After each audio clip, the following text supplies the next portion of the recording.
J'ai failli attendre. Un jour s'est exclamé le roi Louis XIV, vous savez, passablement énervé, en jetant sa canne par la fenêtre pour éviter de la casser sur le dos de quelqu'un. J'ai failli attendre. Évidemment, pour le roi Soleil, qui avait dit « l'État, c'est moi », ça revêtait une certaine dose d'impatience. Eh bien, nous, frères et sœurs, nous attendons. Et c'est bien ainsi. Le temps de l'Avent, c'est un temps de joyeuse attente du vrai roi des rois, pour le coup, le Seigneur qui vient. Et le plus extraordinaire, c'est qu'il vient pour nous porter en triomphe, vous et moi, sur un trône royal, justement. J'invente rien, hein, c'est le prophète Baruch qui nous le dit. Il est comme ça, Dieu.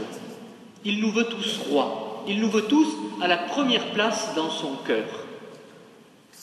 Mais mieux encore peut-être que le roi Soleil, Dieu attend notre réponse en se consumant d'amour pour nous, pour sa nation sainte. Il se décarcasse, le Seigneur. Vraiment. Vous me direz, en période d'élection, la parole de Dieu pourrait passer un petit peu peut-être aujourd'hui comme une espèce de catalogue de promesses électorales.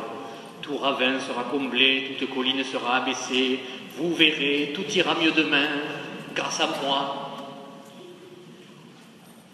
En attendant, remarquez que dans l'Évangile, on voit bien que l'énumération des chefs politiques ou religieux, etc., a beau être très ronflante, aucun n'a la solution. Hein.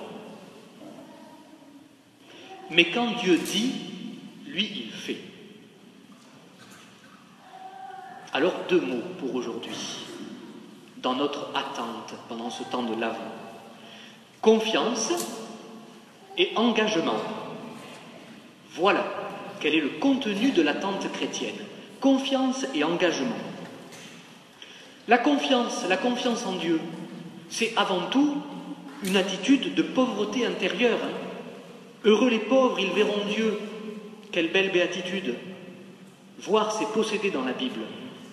Et du coup, cette confiance en Dieu, elle nous ouvre au maximum de ce que nous pouvons espérer et espérer devenir. Être divinisé par celui qui vient à notre rencontre. Être porté sur le trône royal. Saint Paul, dans la 2e lecture, disait « Dieu a commencé en nous un si beau travail. » Il l'a commencé. Mais de notre côté, il faut s'engager pour faire grandir la confiance envers ce travail de Dieu qui se fait. Il faut y répondre.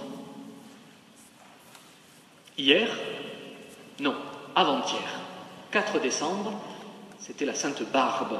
Vous avez peut-être semé le blé ou les lentilles, comme on le fait en Provence.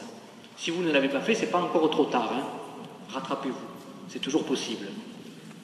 Voilà, nous, avec ces petites semailles, nous guettons le germe, comme on jette la semence pour rapporter les gerbes, hein, comme disait le psaume tout à l'heure.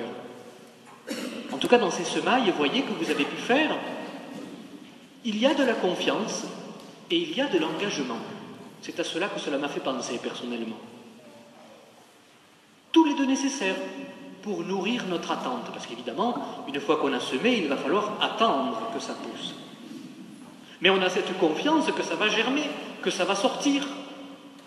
Et il s'agit bien de confiance, parce que ce n'est pas évident, quand on voit une petite graine, toute sèche, toute morte, d'imaginer qu'il va en sortir une pousse toute verte, toute forte, avec peut-être même des fruits ensuite. Il y a quand même un pari à cela. Cette confiance, elle se nourrit de ce que, dans le passé, on a déjà expérimenté. Oui, ça marche. De même que dans le passé, le peuple de Dieu a pu expérimenter la puissance de Dieu et qu'il s'en souvient. Dieu ne l'a pas laissé tomber. Et cela, aujourd'hui, cela nourrit son espérance, sa confiance. On l'a chanté dans le psaume. Quelle merveille le Seigneur fit pour nous. Donc il ne nous laissera pas tomber. Mais en même temps, cette confiance, elle se traduit par un engagement concret. Vous voyez que si vous avez semé les lentilles, si vous voulez que ça sorte, que ça pousse, il n'y a pas de secret, il faut arroser, il faut mettre au soleil, ou alors à l'ombre, il faut le rapprocher du radiateur ou le mettre sur le bord de la fenêtre, puis après il faut mettre un ruban pour pas que tout s'effondre.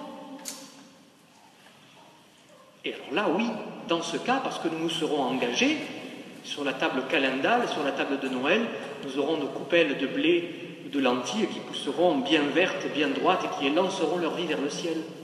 Mais ça ne se sera pas fait sans nous. La venue du Fils de Dieu, elle nous est promise. Il vient, mais il faut encore la préparer. Et il s'agit aussi d'une disposition de notre cœur et de sa volonté à engager.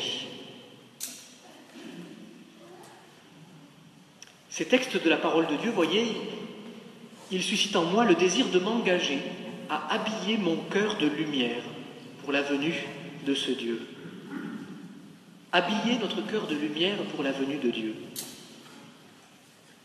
C'est déjà un peu, si vous le permettez, ce que nous avons fait ce mardi matin avec les nombreux courageux de notre paroisse qui sont venus à la messe à l'Annonciade à 6h30 du matin, veillant dans la nuit pour attendre cet avènement.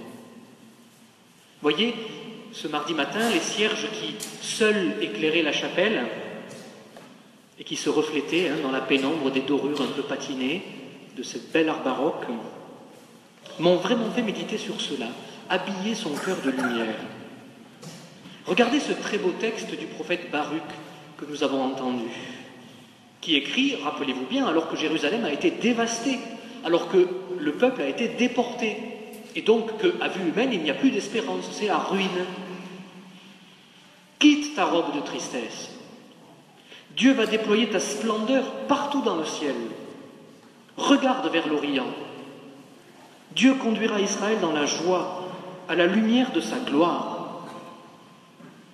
C'est une annonce qui console si nous sommes dans la nuit. Et il y a peut-être des raisons de l'être.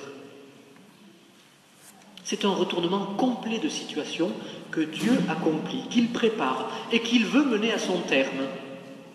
Saint Paul disait tout à l'heure, « J'en suis persuadé, celui qui a commencé en vous un si beau travail, le conduira jusqu'à son achèvement, le jour où viendra le Christ. »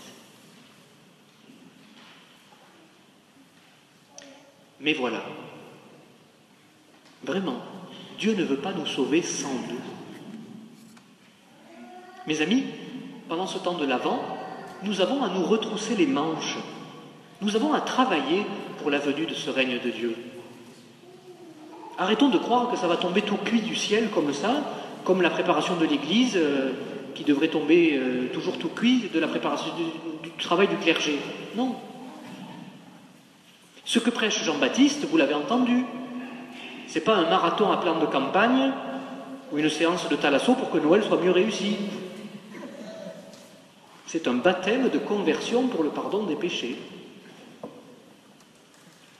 On veut certainement être heureux, on veut certainement voir le salut de Dieu. Mais si on n'en prend pas les moyens, on se paye de mots. Le pape François, il le dit, je crois que c'est lui. Le pape François, il dit, il y en a qui attendent le salut comme ils attendent le bus. Et oui, non, mais il s'agit de se convertir et de recevoir le pardon des péchés. Jean-Baptiste est clair. Vous me direz, ça tombe très bien, une année sainte de la miséricorde s'ouvre cette semaine. C'est vrai, alors saisissons-la bien. Une année sainte de la miséricorde pour que les passages tortueux deviennent droits. Et oui, il s'agit de redresser nos chemins pour qu'ils deviennent ceux de Dieu. D'accord, Dieu accepte bien de venir jusqu'à nous par les sentiers que nous avons tracés nous-mêmes, mais redresser nos sentiers, cela veut dire, comme l'explique le cardinal Vanois, rendre notre conduite plus conforme à la volonté de Dieu. Dans notre vie, parfois, nous pouvons nous engouffrer dans des impasses, et alors, évidemment, il n'est pas possible d'y rencontrer Dieu. Une année de la miséricorde pour que tout ravin soit comblé. Ben oui, quand on est déprimé, Des fois, on est un peu comme dans un ravin. On n'a pas d'espoir, comme le peuple de Dieu quand il était en exil. Et la confiance, alors, justement, on la retrouve, peut venir remplir ce ravin. Viens, Seigneur. Le Seigneur nous a saisis, il ne nous lâchera pas. Une année de la miséricorde pour que toute montagne soit abaissée.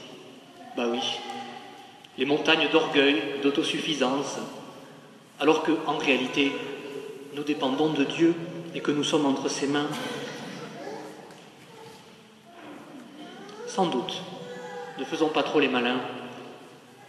Il y a certainement, sans doute, autre chose à améliorer dans notre vie que simplement la qualité des marrons glacés ou le Bordeaux que nous servirons à Noël. Mes amis, je crois que tout cela tombe décidément très bien. Mardi, ce sera la solennité de l'Immaculée Conception de la Vierge Marie, fête patronale de notre diocèse. Et ce sera le début de ce jubilé de la miséricorde. En Marie, nous contemplons un éclat très pur, très juste, très cristallin, de la disciple ajustée à Dieu. Se rapprocher de Marie, c'est entrer dans la confiance de son oui. C'est nous aussi, petit à petit, devenir un éclat de ce diadème de la gloire de l'Éternel. Allez, vraiment, quittons notre robe de tristesse et de misère et préparons les chemins du Seigneur, comme nous l'avons chanté, pour être nous aussi, chacun, de beaux éclats de cette couronne. Et alors, chacun, nous pourrons dire en vérité, mais grâce à Dieu, l'éclat, c'est moi. Et tant pis pour Louis XIV.